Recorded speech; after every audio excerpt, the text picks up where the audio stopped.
రండి, దేవుని పరిశుద్ధ గ్రంథము నుండి అపొస్తలుడైన పౌలు హెబ్రీ సంఘమునకు రాసిన పత్రిక 9వ అధ్యాయం. పౌలు హెబ్రీ సంఘమునకు రాసిన పత్రిక 9వ అధ్యాయము 16వ వచనము నుండి 22వ వచనం వరకు మార్చి చదువుకుందాం. చూడండి, 22వ వచనంలో ఏమని ముగిస్తా ఉన్నారు? రక్తము చిందించకుండా పాప క్షమాపణ కలుగు. ఒకవేళ ఏ వ్యక్తి అయినా నేను పాపాలన్నీ ఒప్పుకున్నాను బ్రదర్, నేను దేవుని దగ్గరికి వెళ్ళి ప్రభువా నన్ను క్షమించు, నేను పాపిని ఒప్పుకుంటున్నాను, పలానా విషయంలో నేను పాపం చేశాను, పలానా విషయంలో నేను తప్పిదం చేశాను, అన్ని విషయాలు జ్ఞాపకం చేసుకొని పాప క్షమాపణ వేడుకుంటే కూడా ఒక చిన్న కండిషన్ ఉంది ఇక్కడ. ఏంటది? రక్తము చిందింపబడకుండా పాప క్షమాపణ కలుగదు. నువ్వు అడుగుతావు కానీ you can't receive that forgiveness. I am very sorry అని అంటావు, ఐఎమ్ ఏ సిన్నర్ అంటావు, but that forgiveness you can't receive. పాప క్షమాపణ ఇచ్చినాడు కానీ రక్తము లేకుండా అది ఫుల్ఫిల్ కాదు. వెరీ గ్రేట్ ఇంపార్టెంట్ కండిషన్ ఇక్కడ ఉన్నది. లేవీ కాండము 17వ అధ్యాయము 11వ వచనంలో ఏమంటాడంటే అటోన్మెంట్, ప్రాయశ్చిత్తము కలగాలంటాడు. చూడండి, లేవీ కాండము 17వ అధ్యాయము 11వ వచనం, దేహమునకు ప్రాణము మీ నిమిత్తము ప్రాయశ్చిత్తము చేయునట్లు బలిపీఠము మీద దానిని కనుక రక్తం ఉంటేనే మనకి ప్రాయశ్చిత్తము కలిగేది. ప్రాయశ్చిత్తము తర్వాత మెట్టు ఫర్గివ్నెస్, క్షమాపణ. చూడండి, లేవియ కాండం 6వ అధ్యాయం 7వ వచనం,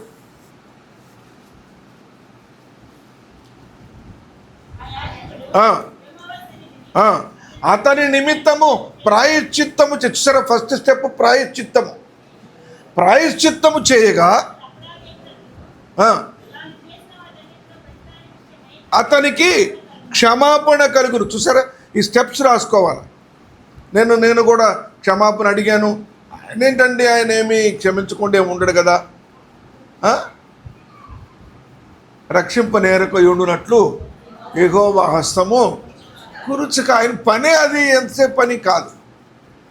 తండ్రి అయిన దేవుడు నియమించినదే ఈ నియమం అంతా. ఏమంటారు ఇక్కడ? అతనికి అప్పుడు క్షమాపణ కలుగు. ఇక్కడ ఇంకో చిన్న పాయింట్ మీరు గుర్తుపెట్టుకోవాలి. ఏదైనా ఒక విషయంలో తమ్ముడు నాతో చిన్న మిస్టేక్ చేస్తే అన్న సారీ అని చెప్తే పర్లేదు తమ్ముడు మర్చిపో, నేను కూడా క్షమించానంటే సరిపోదు. నువ్వు చేసిన తప్పిదం వల్ల నాకేదైతే నష్టమైందో ఆ నష్టం నువ్వు వచ్చుకోవాలి. అనేక సార్లు లేవి కాండం అంటాడు, ఒక ఎద్దు పొడిస్తే కూడా ఆ నష్టం అతడు ఇచ్చుకోవాలి. దాన్ని ఏమంటారంటే పరిహారము అంటారు. ఏమంటారు దాన్ని? పరిహారము చెల్లించే వరకు కూడా ఆ నష్టం అలాగే ఉంటుంది. మరి అంతే. నా కార్కి చిన్న డ్యామేజ్ చేశాడు, ఏదో చిన్న మిస్టేక్ చేశాడు ఒక యవనస్తుడు, అక్కడికి వెళ్ళి అన్న తెలియదు పిల్లోడికి ఏం తెలియదు, తప్పైందంట. ఓకే, నేను కూడా ఒప్పుకుంటాను, మర్చిపోతాను, క్షమిస్తాను. ఆ డ్యామేజ్ గురించి ఏంటి? అందుకనే ఆయన ఏం చేస్తున్నాడు? ఆ రక్తమును పరిహారంగా ఇచ్చాడు. కీర్తనకారుడు 51వ అధ్యాయం 7వ వచనంలో ఏమంటాడు? చదవండి ఒకసారి.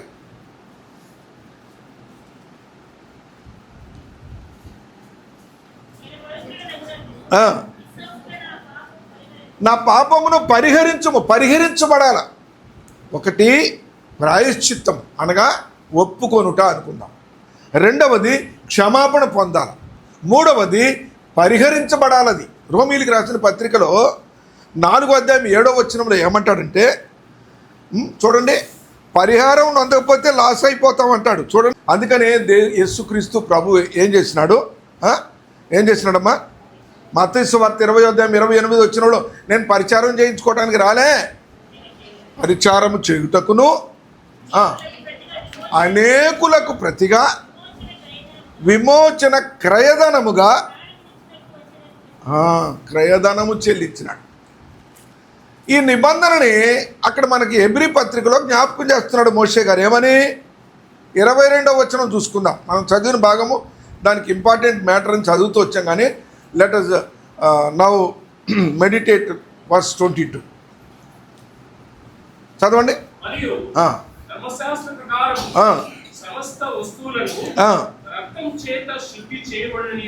రక్తము లేకుండా ఎవరు పరిశుద్ధులు కాలే. మనం ఏమనుకుంటామంటే యేసు ప్రభు వచ్చినాకనే పరిశుద్ధత. No, never. Let us go back to the history. ఒకసారి నిర్గమకాండము 4వ అధ్యాయం 34-35 వచనాలు చూస్తే, క్షమించండి, 24-25 వచనాలు చూస్తే మోషేని ఏం చేస్తాడంటే ఆ యొక్క పర్వతం మీద పిలిచినాడు. ఆ మండుచున్న పొదలో నుంచి you go to Egypt again అన్నాడు. ఇశ్రాయేల్ని పట్టుకురా అన్నాడు. వాళ్ళని విడిపించుకురా అన్నాడు. వాళ్ళ బానిసత్వం, నువ్వు పారిపోయి వస్తే నీవు ఒక్కడే సేవ అయినావు, నువ్వు తప్పే చేసావు, ఒప్పే చేసావు, మొత్తానికి పారిపోయి వచ్చావు, శుభ్రంగా మీ మామగారి దగ్గర చేరావు, పెళ్ళి పెట్టక బాగుంది నీ వ్యవహారం, మరి వాళ్ళ సంగతి ఏంటయ్యా అన్నాడు. నాకేమొచ్చు, నాకు నోటి మాంద్యం నేను, అవన్నీ కుదరదు, నువ్వు పోవాలా, వాళ్ళని తీసుకురావాలన్నాడు. ఇమీడియట్గా బయలుదేరినాడు. వాళ్ళ మామ యాజకుడు ఇత్రో, అతను వివాహం చేసుకున్న అమ్మాయి పేరేంటి? అమ్మా సిప్పోరా. చాలా తెలివిగలది. పెళ్ళయింది కానీ తొలను కుమారుణ్ణి కన్నాం కానీ ఈయన గారు బయలుదేరినాడు కానీ రక్తం ఇంకా చిందించబడలే. చూడండి 24-25 వచనాలు. అతడు పోవు మార్గమున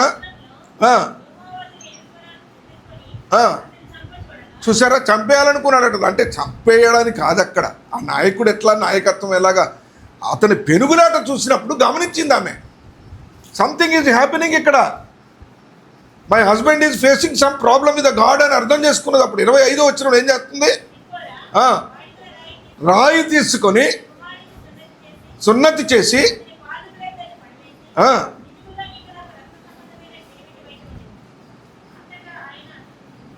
నీవు నాకు రక్త సంబంధమైన పెనిమిటి. అందుకనే ఇద్దరు కూడా రక్త సంబంధమైన మరి ఆ పశ్చాత్తాపం క్షమాపణ పొందిన వాళ్ళ వివాహం సరైంది. అది అందుకని అవిశ్వాసం చేసుకోవద్దు అనేది. అందుకే క్రైస్తవుడు ఇంకో క్రైస్తవురాలనే కానీ అన్యులు చేసుకోవద్దు. ఎందుకంటున్నారు? ఉండదా, వంట చేయదా, భార్య పనులని భార్య చేయవలసిన నిర్వహణ చేయదా, ఇల్లు శుభ్రంగా పెట్టుకోవడం ఒక రాదా? కాదు. వారిద్దరి మధ్య ఒక సంబంధమును, ఒక రహస్య సంబంధం ఏంటంటే అది రక్త సంబంధమై ఉండాలి. ఏ రక్త సంబంధం? పాపాన్ని క్షమించే రక్తం, చిందించబడిన రక్తం. ఒకసారి ఇంకా కొంచెం వెనక్కి వెళ్దాం. ఇంకా కొంచెం వెనక్కి వెళ్తే యోసేపును ఒకసారి చూద్దాం. ప్రతి ఒక్కరి విషయం రక్తం చిందించబడింది. అలాగానే చదువుతుందాం. ఇప్పుడు 37వ ఆదికాండము 37వ అధ్యాయం, ఆదికాండం 37వ అధ్యాయం 31వ వచనం. యోసేపు అంగీని తీసుకొని చూసారా, వాళ్ళకి తెలియకుండానే వాళ్ళు చిందించారమ్మ రక్తం. వాళ్ళ పర్పస్, వాళ్ళ అండర్స్టాండింగ్ అది కాదు. But there is hidden purpose of God that there should be remission of sin and the blood should be shed. రక్తము చిందించబడాలి. వారు ఏం చేస్తున్నాడు? యోసేపును అమ్ముకున్నారు. ముందు చంపుదాం అనుకున్నారు, మళ్ళీ గోతులో వేశారు, మళ్ళీ తీశారు, చివరికి వర్తకులకు అమ్మేశారు. హిస్టరీ అంతా మనకు తెలుసు. పెద్దవాడు అన్నాడు, రూబేను వద్దులే, వాడిని చంపొద్దులే అన్నాడు. మరి నాయనకి ఏం చెప్దాం? నాయనకి ఏం చెప్దామంటే ఈ అంగీ తీసుకెళ్ళి చూపిద్దాం. అందుకొరకు ఏం చేశారు? ఒక మేక పిల్లని వారు యోసేపు అంగీని తీసుకొని ఒక మేక పిల్లను చంపి దాని రక్తములో, ఇప్పుడు యోసేపు దగ్గర లేడు కానీ యోసేపు వస్త్రాలు నీతి వస్త్రంగా మార్చినారు. రక్తములో ముంచిన వస్త్రం తీసుకొని వెళ్ళారు. వీరెవరో మహాశ్రమల నుంచి వచ్చిన వారు, వీరు గొర్రెపిల్ల రక్తంలో తమ వస్త్రములు ఉదుక్కున్నారు అన్నాడు. అదేంటి అంత తెలకున్నారు వీళ్ళు ఎక్కడ వాళ్ళని? గొర్రెపిల్ల రక్తములో వస్త్రములు ముంచితే యోసేపు అక్కడి నుంచి వరదలటం ఆట ఆరంభమైంది. ఆ బాలుడు నాయకుడైపోయినాడు. ప్రతి సంఘటన వెనక ఒక రక్తం ఉన్నది. యాకోబును కూడా చూద్దాం ఒకసారి. ఆదికాండం 27వ అధ్యాయము 16వ వచనం. రిబ్కా వాటిని తీసి తన చిన్న కుమారుడకు యాకోబును తొడిగించి ఆ మేక పిల్లల చర్మము, చూసారా, యాకోబును ఏశావులాగా చూపించాలంటే, ఇస్సాకు దగ్గరికి తీసుకెళ్ళాలంటే ఏం చేసిందట? వంట చేయడానికి కాదు, ఆ పిల్లాడికి తొడిగించడానికి. చర్మం వేసింది చేతుల మీద. నాయన దగ్గరికి పోయి ప్లేట్ పట్టుకొని వెళ్ళి, ఇంతవరకే తాకనీరా, ఒళ్ళంతా దాకా నీకు దగ్గరికి వెళ్ళి మాక, రోమాను ఉండేలాగా చూసుకో, అన్నలాగా ఉండు అంటే ఏం చేస్తుంది? యాకోబు మోసం చేస్తే ఎందుకు దేవుడు ఆశీర్వదించినాడని చాలాసార్లు నేను ధ్యానించినప్పుడు, లే యాకోబుని తల్లి ప్రేరేపించింది, తల్లి కూడా మోసం చేయించలే. వాడు ఎప్పుడైతే జ్యేష్ఠత్వాన్ని తృణీకరించినాడో ఆమె ఇష్టపడాలి. ఏమండి, మీకు ఒక రహస్యం మాట్లాడాలి. మీరు ఇంటికి వెళ్ళినాక మీ భార్యతో కానీ తల్లితో కానీ అడగండి, మొదటి కాన్పు ఎంత కఠినమైంది, ఎంత కష్టమైంది మీకు తెలుసా? మొట్టమొదటి కాన్పులో నేను నిన్ను కంటే నువ్వు నాకు జ్యేష్ఠత్వం ఎందుకు అంటావా? వాడికి కాదు ఆశీర్వాదాలు నీకే పో అన్నది. వాడికి కాదు ఆశీర్వాదాలు నీకే పోమన్నది. అమ్మ నేను ఎట్లమ్మా, నేను ఈ పని చేయకూడదమ్మా అంటే, ఆ పాపం నేను చూసుకుంటా, ఆ భారం నాది. ఎందుకు తల్లి పని చేసిందని ధ్యానం చేయాల. ధ్యానం చేస్తే నా జీవితంలో మొట్టమొదటి బిడ్డను కన్నది నిన్నేరా. ఆ కూర దగ్గర, ఆ పొయ్యి దగ్గర వాళ్ళిద్దరు మాట్లాడుకుంటా వాడు జ్యేష్ఠత్వాన్ని అమ్మేసుకున్నాడు. అమ్మకి తెలుసు ఆ విషయం. అందుకన్నది అమ్మ అన్నది, వాడు అర్హుడు కాడు. అందుకోసం ఏం చేసిందట? ఏమమ్మా, ఎన్ని మేక పిల్లలు, ఒక పిల్ల కాదట. మరి ఎక్కడ ఆమె ఎన్ని చర్మం కట్ చేస్తే ఆ పిల్లడికి సరిగా ఉండేలాగా చేసిందో తెలియదు. అతనికంటే ముందుకెళ్దాం. ఎక్కడి నుంచి వస్తున్నాం మనం? మోషే దగ్గర నుంచి వచ్చాం. మోషే తర్వాత ముందు యోసేపు కంటే ముందు యాకోబు కంటే ముందు ఇస్సాకును జ్ఞాపకం చేద్దాం. ఇస్సాకు సంగతి మనకు తెలిసిందే. ఆదికాండం 22వ అధ్యాయము, ఆదికాండం 22వ అధ్యాయం, అక్కడ నీ కుమారుని ప్రేమించిన ఇస్సాకును తీసుకురా అన్నాడు. 8వ వచనం.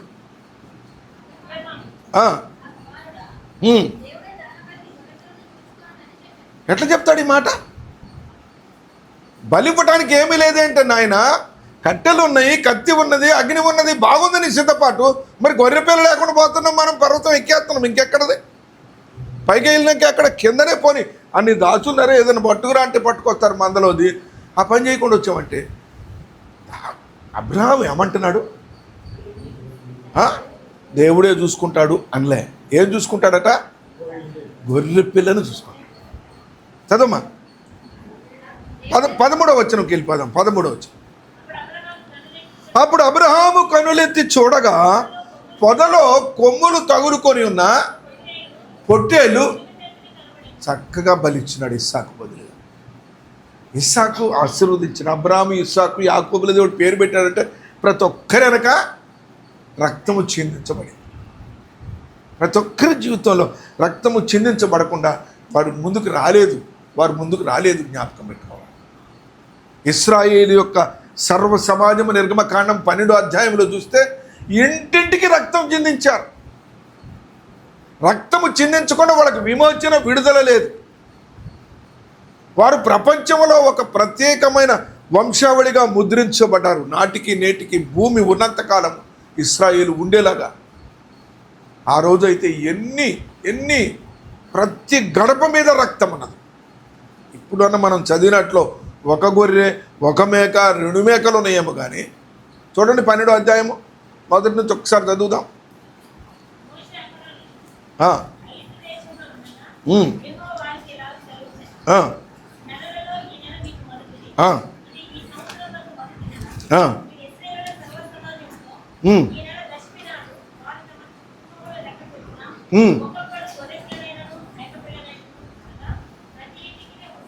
ప్రతి చూసారా మాట? That's most important word we have to underline. ప్రతి ఇంటికి ఒక గొర్రె పిల్లని రక్తం చిందించాలి. ఎన్ని కుటుంబాలు? ఎంతమంది బయలుదేరింది? 6 లక్షల కాల్బలం అన్నా, 6 లక్షల కాల్బలం. ఎన్ని కుటుంబాలు అనుకుందాం? ఎంత యావరేజ్ చేసుకున్నా 1,00,000 మంది, 1,00,000 కుటుంబాలు అనుకోవాలా? మీరు 1,00,000 కుటుంబాలు అనుకుంటే కూడా 1,00,000 గొర్రెలు ఆ దినాన రక్తము చిందించినాయి. అక్కడ దొరికింది వారికి విమోచన. అక్కడ దొరికింది. అసలు ఇంకా స్టార్టింగ్లోకి వెళ్ళిపోయినట్టయితే 3వ అధ్యాయంలోనే, ఆదికాండం 3వ అధ్యాయంలోనే 21వ వచనములో మన పితరుడైన ఆదాము అవ్వ కొరకు మొట్టమొదట రక్తము చిందించు. చూడండి 21వ వచనం. దేవుడైన యెహోవా ఆదామునకును అతని భార్యకును, అబ్బాయి ఎంత చక్కగా ఉందమ్మా, ఇది ఎంత చక్కగా ఉంది. ఆదాముకు తన భార్య అయిన హవ్వకు చర్మపు చొక్కాలు తొడిగించవలసిన అవసరత వచ్చినప్పుడు ఆయన ఏమి పశువుగా గొర్రెన మేకన రాయబడలేదు, కానీ అక్కడే రక్తం చిందించబడి ఆ పండు తింటే చచ్చిపోతావు అన్నప్పుడు ఎందుకు చనిపోలేదంటే ఎన్నో మాట్లాడతాం మనం.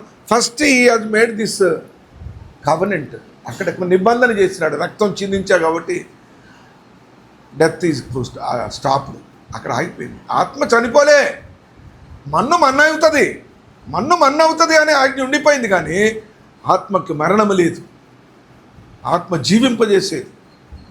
అందుకని వారి కొరకు అప్పుడే బలిగా అర్పించబడింది. హెబ్రీయులకు రాసిన పత్రిక మనం చదివిన భాగంలోకి వెళ్దామా? 22వ వచనం. దేని ప్రకారం అమ్మా? ధర్మశాస్త్ర ప్రకారం ఉండాల ఈ చిందించడం అనేది. మరి యాకోబుకి లేకపోతే యోసేపుకి లేకపోతే ఇంకొకరికి ఇస్సాక్కి చేసింది అని ధర్మశాస్త్ర ప్రకారమేనా? అప్పటికి వాళ్ళకి ధర్మశాస్త్రం ఉందా? ఆదాముకి అవ్వకు ఉందా? మరి లేనప్పుడు ఇది ధర్మశాస్త్ర ప్రకారం చిందించబడ్డట్టే, వాళ్ళందరూ పరిశుద్ధులైనట్టే. How can we predict it? How can we interpret it? చెప్పండి, ఎలాగా భావించుదాం? చూడండి, మనం చదివేసి వదిలేస్తే కుదరదు. రీసెర్చ్ చేస్తేనే బైబిల్ ఎప్పుడైనా సరే. ఆ ఫుల్ఫిల్మెంట్ని ఎక్కడ చేసినాడంటే ఆదికాండము 15వ అధ్యాయంలో చేసినాడు. ఆదికాండము 15వ అధ్యాయము 17వ వచనంకి వెళ్దామా? ఆ ఖండముల మధ్య నడచిపోయెను. అబ్రహాములో ఏదైతే బలి అర్పించమని దేవుడైన యెహోవాయే చెప్పారో దానిని బట్టే మనము ముందుకెళ్ళాలి. ఇస్సాకే కానీ, యాకోబే కానీ, యోసేపే కానీ, మోషే కానీ, ఇంకా సర్వ సమాజమే కానీ ఎవరికైనా సరే ఆ రక్తము చిందించబడతాం అనే దానికి ఇక్కడ స్థాపించినాడు. జాగ్రత్త చూద్దాం. సంఖ్యాకాండము 19వ అధ్యాయము, సంఖ్యాకాండము 19వ అధ్యాయము 9వ వచనం. పవిత్రుడైన ఒకడు పెయ్య యొక్క భస్మమును పోగు చేసి పాళెము వెలుపలను పవిత్ర స్థలమందు ఉంచవలెను. పాప పరిహార జలముగా ఇశ్రాయేలు సమాజమునకు దాని భద్రము చేయవలెను.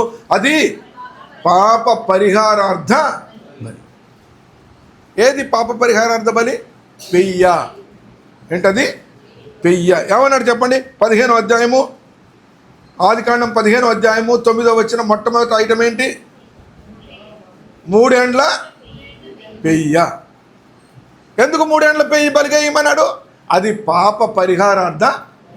చూసారా, లేవియ కాండము లేనప్పుడే, సంఖ్యాకాండము వ్రాయబడనప్పుడే, మోషే చేతికి ధర్మశాస్త్రము ఇవ్వబడక మునిపే పెయ్యను బలిగా ఇమ్మన్నాడు. అనగా పాప పరిహారార్థ బలిగా. పెయ్య తర్వాత ఏముంది? మేక. సంఖ్యాకాండం 7వ అధ్యాయము 16వ వచనములో మేకను ఎందుకు ఇయ్యమన్నాడు? చదవండి. సంఖ్యాకాండం 7వ అధ్యాయం 16వ వచనం. మేక పిల్లని ఇస్తున్నాడంటే ఏ బలి చేస్తున్నాడు? అపరాధ పరిహారార్థ బలిగా ఇస్తున్నాడు. ఒక్క అబ్రహాంతో ఎన్ని రకాల బలులు అర్పించడానికి అనుమతించినాడు, అనుగ్రహించినాడు. చూడండి ఇక్కడ, చదవండి. అపరాధ పరిహారార్థ బలిగా ఒక మేక పిల్లను,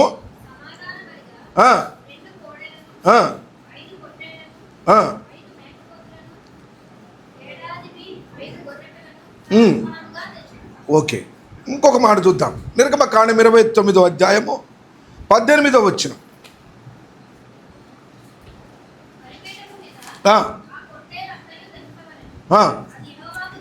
అవునా, పొట్టేలేనా మూడవది? చూడండి 9వ వచనం. మేకను, తర్వాత 3 ఏండ్ల పొట్టేలును. అది మనం సీక్వెన్స్గా చూస్తున్నాం, గమనించండి. అబ్రహాముకి ఏమేమి చెప్పారు బలియమని? మొదట పెయ్యను, తర్వాత మేకను, తర్వాత పొట్టేలును. ఇప్పుడు పొట్టేలు సంగతి చూద్దాం రండి. పొట్టేలు సంగతి చూద్దాం. నిర్గమకాండము 29వ అధ్యాయము 18వ వచనం. చూసారా, క్లారిటీగా ఉంది అక్కడ. అది యెహోవాకు దహన బలి. లేవియ కాండం మనం ఆరంభిస్తే మనము దహన బలి, సమాధాన బలి, పరిహారార్థ బలి, ఎన్ని రకాలు ఉంటాం. అబ్రహాము కంప్లీట్ చేసేసాడు ముందే. అందును బట్టి యోసేపు, ఇస్సాకు, యాకోబు ఎవరైనా సరే వాడు ఒక మేకను బలిచ్చినా, ఒక గొర్రెను బలిచ్చినా కంప్లీట్ అయిపోతుంది. ఎందుకంటే ఫౌండేషన్ ఈజ్ కరెక్ట్. పునాది గనక సరిగ్గా వేస్తే ఎన్ని అంతస్తులైనా కట్టవచ్చు, ఎన్ని గదులైనా కట్టవచ్చు. పునాది వేసినాడు అబ్రహాములో. అందుకే ఎబ్రీ పత్రిక రాసుకుంటాం. పౌలు గారు అంటాడు, రక్తము చిందించబడకుండా ఏది జరగలేదయ్యా. రక్తము లేకుండా, రక్తము చిందించబడకుండా ఏది జరగలే అన్నాడు. అంతే. చూద్దామా, ఇంకొక మాట చూద్దాము. లేవియ కాండము 1వ అధ్యాయము 14వ వచనం.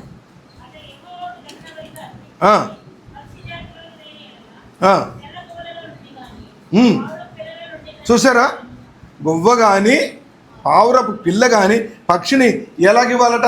అది దహన బలి. అవునా? అతడు యెహోవాకు దహన బలిగా అర్పించున్నది పక్షి జాతిలోనేదైన ఎడల తెల్ల గువ్వలో నుండి కానీ పావురపు పిల్లలలో నుండి కానీ తేవని. ఎన్ని ఇచ్చినాడు ఇప్పుడు దావీదు? అబ్రాహాం గారు ఎన్ని ఇచ్చినాడు చెప్పండి? పాప పరిహారార్థ బలి ఇచ్చినాడు, అపరాధ పరిహారార్థ బలి ఇచ్చినాడు, దహన బలి ఇచ్చినాడు. అక్కడ ఇంకొక మాట కూడా ఉంది, అది సువాసన గల హోమము అని ఉంటుంది నిర్గమకాండం 29:18. ఆ తర్వాత దహన బలి కూడా అర్పించి. ఎక్కడుంది రక్తం లేకుండా? రక్తం లేకుండా ఎక్కడ లేదు. రండి ఎబ్రీ పత్రికలోకి వెళ్దాం. మనం చదివిన భాగంలోకి వద్దాం. ఎక్కడికి వచ్చాం? 16వ వచనం. మరణ శాసనము ఎక్కడ ఉండును? అప్పుడు నువ్వు అన్ని బలియమని అడిగావు కదా, నీవే కదా ఈ శాసనం చేశావు. మరి ఇప్పుడు అందరినీ రక్షించాలంటే ఒక నియమంలో చిన్న అమెండ్మెంట్ ఏం చేస్తున్నాడు?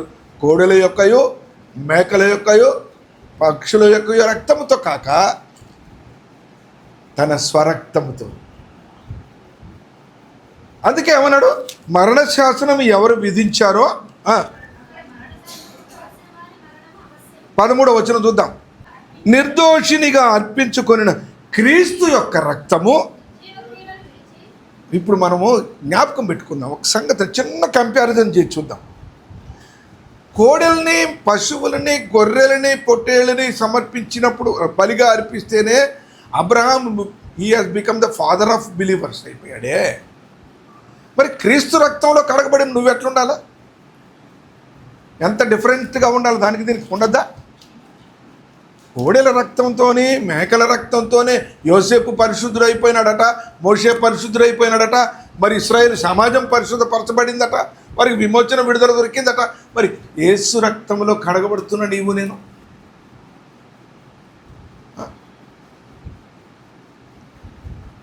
ఆలోచన చేయాలి, చాలా ఆలోచించాలి.